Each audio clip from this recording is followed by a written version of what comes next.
বিশ্বের সবচেয়ে দরিদ্র প্রেসিডেন্ট হিসাবে পরিচিত হোসে মুহিকা আর আমাদের মধ্যে নেই। তিনি ৮৫ বছর বয়সে মারা গেছেন।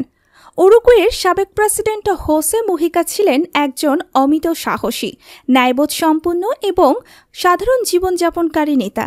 তার জীবনযাপন কেবলমাত্র তার দেশ নয়, বরং পুরো বিশ্বে মানবিক মূল্যবোধ এবং সাদাসিধে জীবনযাপনের এক অনন্য দৃষ্টান্ত হিসাবে পরিচিত ছিল। হোসে মুহিকা যখন উরুগুয়ের প্রেসিডেন্ট ছিলেন, তখন তিনি তার বেতন মাত্র $৮০০ গ্রহণ করতেন, যা ছিল তার দেশের গরিব মানুষের জন্য একটি বড় বার্তা। তিনি বাকি টাকাগুলো দান করতেন এবং নিজের জীবনযাপন ছিল একদম সাধারণ। একটি ছোট্ট খামার বাড়িতে তার জীবন কাটানো, যেখানে কোনো বিলাসিতা ছিল না, এটি তার জীবনের মূল মন্ত্র ছিল।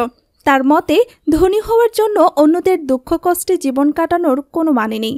তিনি বিশ্বাস করতেন, আমরা যতটুকু খরচ করি আমাদের পৃথিবী ততটা ধ্বংস হয়। মুহিকা তার নেতৃত্বের সময় সামাজিক ন্যায়, পরিবেশ রক্ষা এবং গণতান্ত্রিক মূল্যবোধের প্রতি নিজের অঙ্গীকার রেখেছিলেন।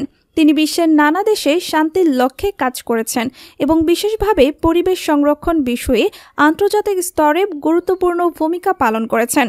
এমনকি তার সময়ে উরুগুয়ে বিশ্বের প্রথম দেশ হিসাবে মারিজুয়ানাকে বৈধ করেছে। তবে সবচেয়ে গুরুত্বপূর্ণ ছিল তার আদর্শ, যে আদর্শটি আজও বিশ্বের বিভিন্ন প্রান্তে মানুষের মধ্যে প্রভাব ফেলছে।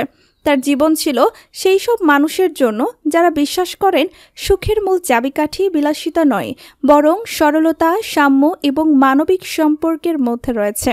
হোসে মুহিকা আর আমাদের মধ্যে নেই, তবে তার রেখে যাওয়া আদর্শ, তার জীবনের নীতি এবং তার মানবিকতা চিরকাল আমাদের মাঝে বেঁচে থাকবে। তার মৃত্যু আমাদের জন্য এক বড় শূন্যতা তৈরি করেছে, কিন্তু আমরা তার আদর্শকে অনুসরণ করে একটি ন্যায়পূর্ণ এবং দয়ালু সমাজ গড়ার চেষ্টা করতে পারি।